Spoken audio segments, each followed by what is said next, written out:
रहे थे दोबारा बड़े सगीर के ऊपर राज करने का, आज वो दोबारा अब खुद वो गिर रहे हैं। किसी के पास कोई टैलेंट है या कोई किसी बुनियाद पे अगर किसी कंपनी में जाता है, वो यकीनन कंपनी वाले ऐसा तो नहीं रख लेते अच्छा ये इंडियन है तो हम इसको रख लेते हैं। वो ऐसा नहीं है, वो उसका इंटरव्यू लेंगे, वो उसका सारा वो सिर्फ सारे मेरिट के ऊपर अगर वो आएगा तो उसे रख लेंगे। और ये जो डेवलप्ड नेशन है ये तो अपने आप में मेरिटक्रेसी का बड़ा नाम देती है कि हम मेरिट पे ही चीज़ें करते हैं, हम हमारे अंदर ये बाइसनेस नहीं है। अस्सलाम वालेकुम, welcome to YouTube channel Khadija Mehran reaction. इस मी और हो खदीजा वसीम मेरे साथ है महराना से।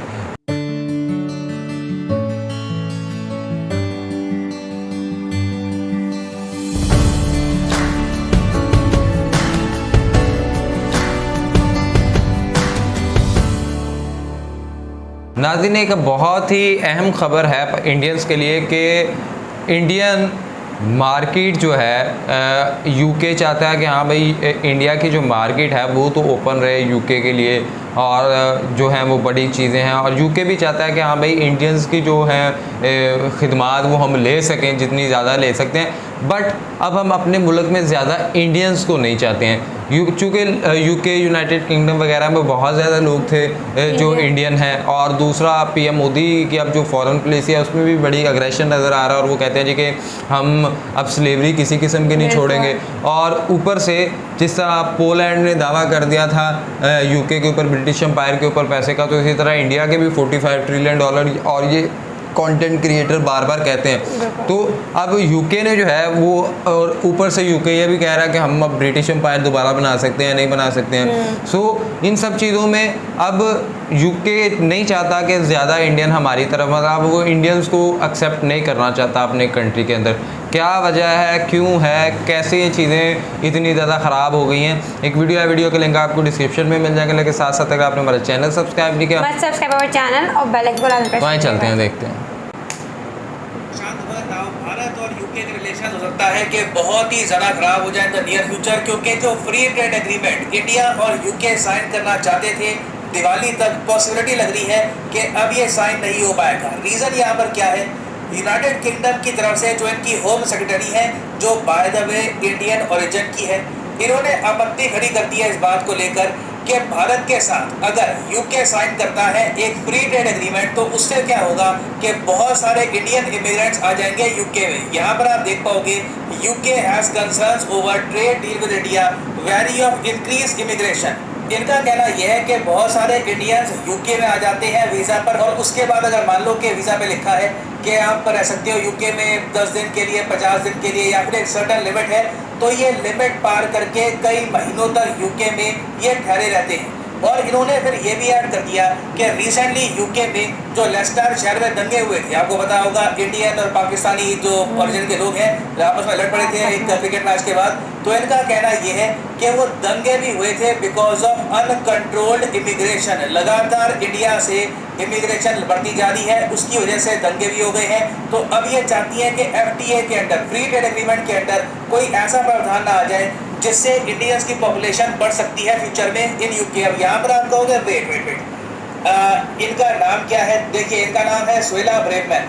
आप कहोगे अच्छा ये इंडियन ओरिजिन की है, तो आप कह सकते हैं कि ये इंडियन ओरिजिन की है, मगर इनके पेरेंट्स हैं मॉरिशस और केनिया से। और आप जान के हैरान होंगे, ये अच्छे जो वाइट ब्रिटिशर्स हैं उनको बीट करती है अपनी लॉयल्टी को लेकर to the United Kingdom. Recently ही इनकी एक वीडियो हो गई वायरल, जहाँ पर इनसे पूछा गया कि क्या आपको लगता है कि ब्रिटिश एम्पायर ने कुछ गलत किया था, तो ये उसके रिस्पॉन्स में कहती है कि नहीं, I am proud of British empire.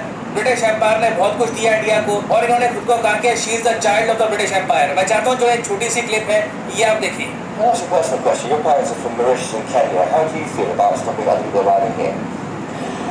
I have no qualms about that, absolutely. And again, this is a kind of common argument trotted out by the left that, you know, because of the colour of my skin and my heritage, I have to think a certain way. I can't declare certain truths on migration. You feel that left wing? I hope I annoy them. That would be my delight if I'm annoying the left. But no, I disagree with that. My parents came here through safe and legal routes. My mother was recruited by the NHS. My dad came here because he was effectively kicked out of Kenya in the 1960s. But they came here legitimately. That was the policy of the government.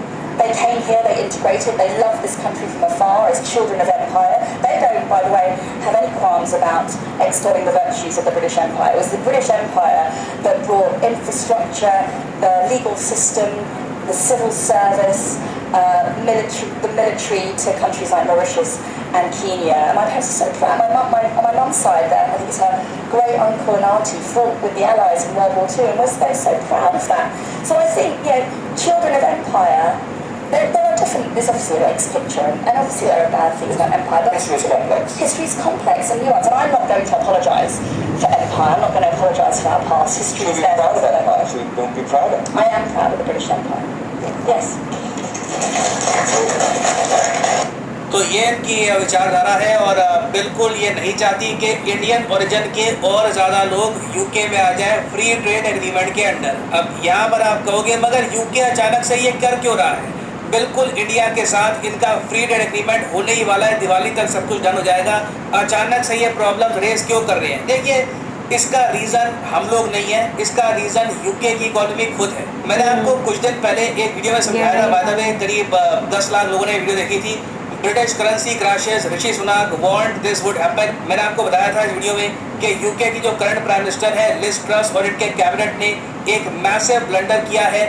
गलत time पर UK में अमीरों को tax में cut दे दिया और उसकी वजह से इनकी जो करेंसी है ये गिर गई ऑल टुगेदर। ब्रिटिश जो इकोनॉमी है अब बताया जा रहा है कि काफ़ी ज़्यादा फॉल करेगी in the coming few months. और इवन दो इनकी सरकार ने अभी के लिए यू टर्न लिया है, काफ़ी इनके लिए शर्मनाक था, एम्बैरेसिंग था, मगर इन्होंने एक निर्णय लेकर इस पर यू टर्न किया जब देखा कि इसके रिएक्शन में इनकी करेंसी फॉल कर रही है। मगर रियलिटी ये है कि इस यू टर्न के बाद भी यूके की इकोनॉमी बचने नहीं वाली। अब यहाँ पे आप कहोगे तब भी सर यूके तो यूके ही रहेगा, इनमें क्या कमी आने वाली है? मैं आपको बताऊं क्या बात चल रही है आज के समय इंटरनेशनल इकोनॉमिस्ट के बीच में, जो प्रेडिक्शन करते हैं इकोनॉमीज के बारे में, वो क्या कह रहे हैं? वो ये कह रहे हैं कि जो इकोनॉमिक क्राइसिस यूके में चल रहा है ना, उससे यूके धीरे धीरे एक इमर्जिंग मार्केट भी बन सकता है फ्रॉम ए डेवलप्ड मार्केट, क्योंकि ओवरऑल ना इनकी जो क्रेडिट रेटिंग एजेंसी है इसका आउटलुक यूएस की कंपनीज नेगेटिव कर रही है और सारा प्रेशर आ रहा है यूके की करंट गवर्नमेंट पे। अब आप इमेजिन करके देखिए,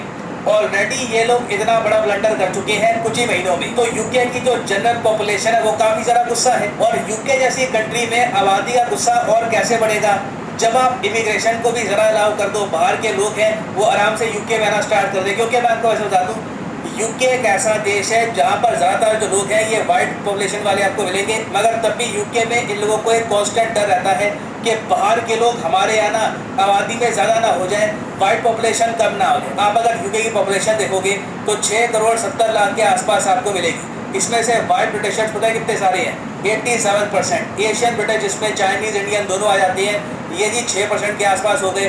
ब्लैक ब्रिटिश जो अफ्रीका से आते हैं ये हो गए 3% के आसपास। इलीगल इमिग्रेंट्स को भी आप अगर काउंट कर दो तो वो नंबर भी इतना बड़ा नहीं है जिससे यूके की पॉपुलेशन में बड़ा डेमोग्राफिक चेंज आएगा। यूके की जो करंट गवर्नमेंट है इन्होंने डिसाइड कर लिया है कि अपनी रेपुटेशन को वापस गेन करने के लिए, पब्लिक का समर्थन वापस गेन करने के लिए ये लोग करेंगे मास स्केल पर डिपोर्टेशन। मतलब कि मान लो अफ्रीका से कोई आ रहा है, उनकी इमिग्रेशन वैसे रिस्ट्रिक्ट करो। उसके अलावा अगर कोई वीज़ा ओवरस्टे कर रहा है तो इमीडिएट एक देश है अफ्रीका में रवांडा, वहाँ पे उसको डिपोर्ट कर दो। और आप जान के हैरान होंगे, यूके ने एक प्रॉपर डील कर दी है अफ्रीका के एक छोटे से देश रवांडा के साथ, और इनको ये कहा है कि जो भी हमारे देश में यूके में ओवरस्टे करेगा, वीज़ा पकड़ा जाएगा तो सीधा उसको हम 1 वे टिकट में डिपोर्ट कर देंगे रवांडा।